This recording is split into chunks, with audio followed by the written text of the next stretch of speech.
মাটির নিচে একটা ওল্টানো মন্দির, অবিশ্বাস্য হলেও সত্যি। গুজরাটের এই হিডেন জেম অনেক পর্যটকই মিস করে যান। এই অসাধারণ স্থাপত্যটি শুধু ইউনেস্কো ওয়ার্ল্ড হেরিটেজ সাইটই নয়, মাটির গভীরে লুকিয়ে থাকা পাথরের এক রাজকীয় শিল্পভাণ্ডার। চলুন আজ যাই আহমেদাবাদ শহর থেকে মাত্র 125 কিলোমিটার দূরে পাটানে অবস্থিত অপূর্ব মাস্টারপিস অফ হিউম্যান ক্রিয়েটিভিটি দেখতে। আমি Manas, and once again welcome back to our channel the family gather. Ticket কেটে ঢুকে পড়লাম। ইন্ডিয়ানদের জন্য 40 টাকা আর ফরেনার্সদের জন্য 600 টাকা। রোজই খোলা থাকে সকাল 8টা থেকে সন্ধ্যে 6টা। 7তলা গভীরে ওল্টানো মন্দিরের আকৃতি নিয়ে দাঁড়িয়ে আছে এই বিস্ময়কর স্থাপনা রানী কি ভাব।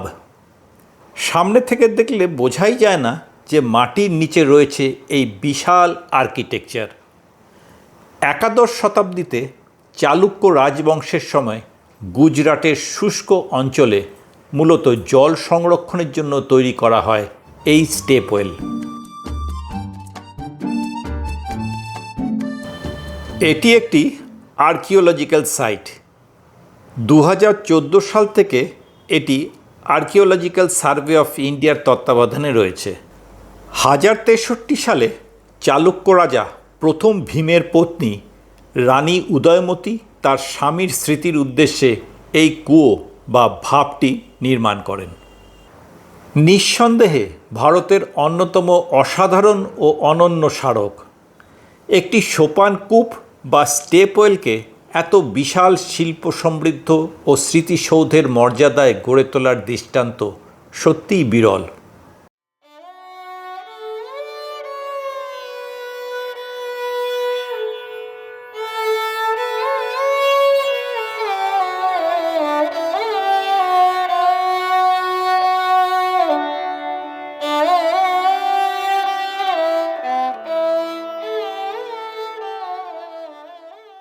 সাধারণত মন্দিরে আমরা সিঁড়ি দিয়ে উপরে উঠি, এখানে ঠিক তার উল্টো। সিঁড়ি দিয়ে ধাপে ধাপে আমি নিচের দিকে নেমে যাচ্ছি।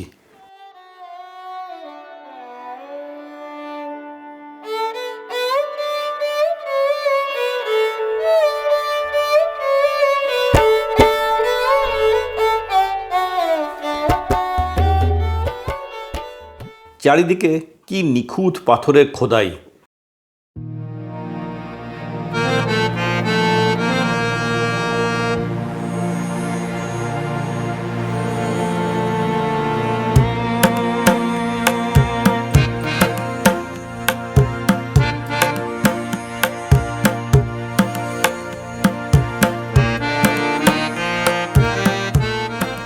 সাততলা এই স্টেপওয়েলের প্রতিটি স্তরে, প্রতিটি দেওয়াল ও স্তম্ভে ছড়িয়ে রয়েছে অসংখ্য সূক্ষ্ম ভাস্কর্য আর পাথরের অপূর্ব অলঙ্করণ।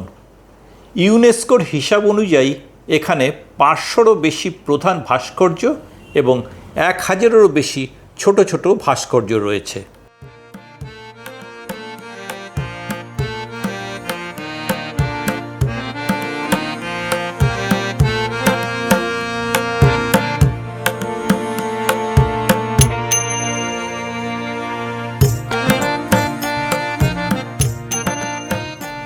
ভাবুন, আজ থেকে প্রায় 1000 বছর আগে কোনো আধুনিক যন্ত্রপাতি ছাড়াই মানুষ মাটির এত গভীরে এমন এক বিশাল স্থাপত্য কিভাবে তৈরি করেছিল।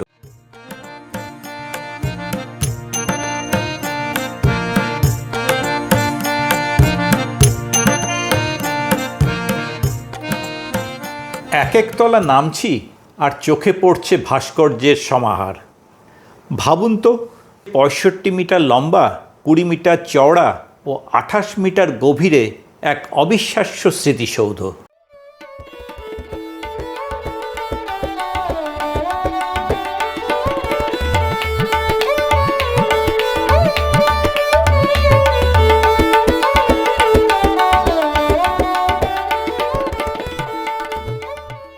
পাথরের গায়ে অসংখ্য হিন্দু দেবদেবী ও পৌরাণিক চরিত্র দিয়ে সাজানো।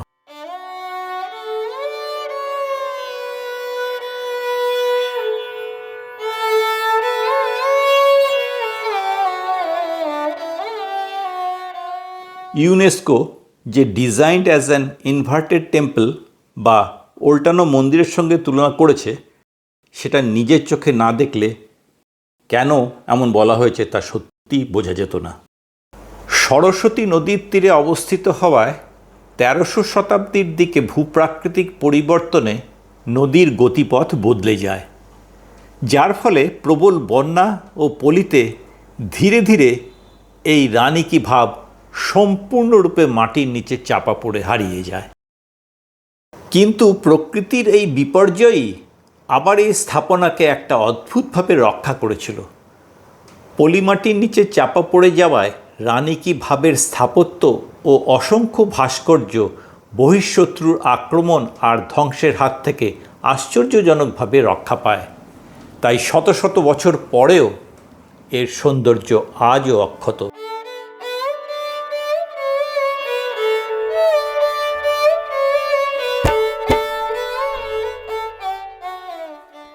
1958 সাল থেকে পরবর্তী কয়েক দশক ধরে আর্কিওলজিক্যাল সার্ভে অফ ইন্ডিয়া চালায় মাটি ও পলি সরানোর কাজ।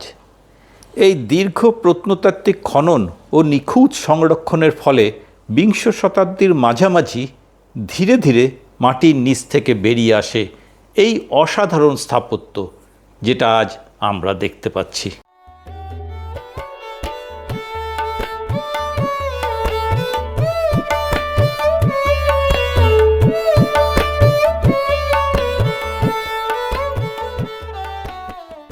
বড় জানলার মতো খোলা অংশের মধ্যে দিয়ে দেখুন, জুম করে দেখানোর চেষ্টা করছি পাথরের কারুকার্যে অলঙ্কৃত শায়িত বিষ্ণুর মূর্তি। আমরা যে 100 টাকার নোট ব্যবহার করি, সেই নোটের পেছনে রয়েছে এই রানী কি ভাবের ছবি। দেখুন, লেখা আছে রানী কি ভাব।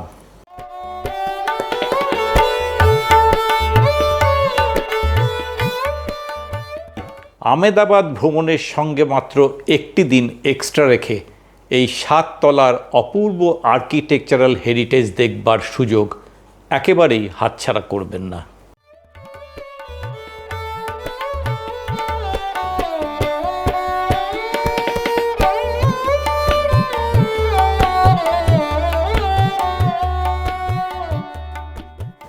রানী কি ভাব দেখে আমরা ফিরছি।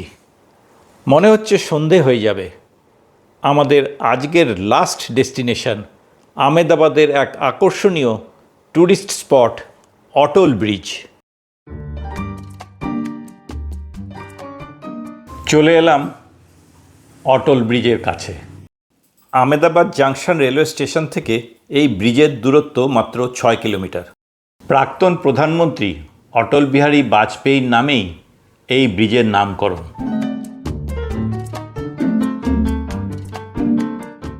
27শে আগস্ট 2022 সালে প্রধানমন্ত্রী নরেন্দ্র মোদী এটি উদ্বোধন করেন।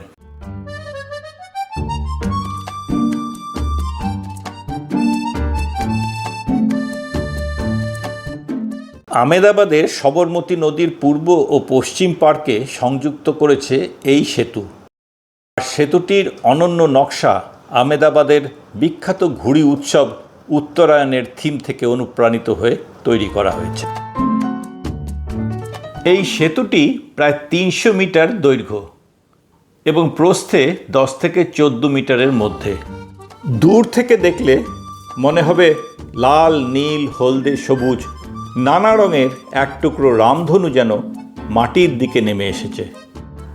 সেতুর ছাদ জুড়ে এলইডির আলোর মেলা। এটি শুধুমাত্র পেডিস্ট্রিয়ান ফুটব্রিজ। এই সেতুর উপর দিয়ে প্রতিদিন সকাল 9টা থেকে রাত 9টা পর্যন্ত দর্শনার্থীরা চলাচল করতে পারেন। প্রবেশ মূল্য জনপ্রতি 50 টাকা। সেতুর পাশেই রয়েছে একটি মনোরম ফ্লাওয়ার পার্ক, যা ঘুরে দেখার মতোই আকর্ষণীয়।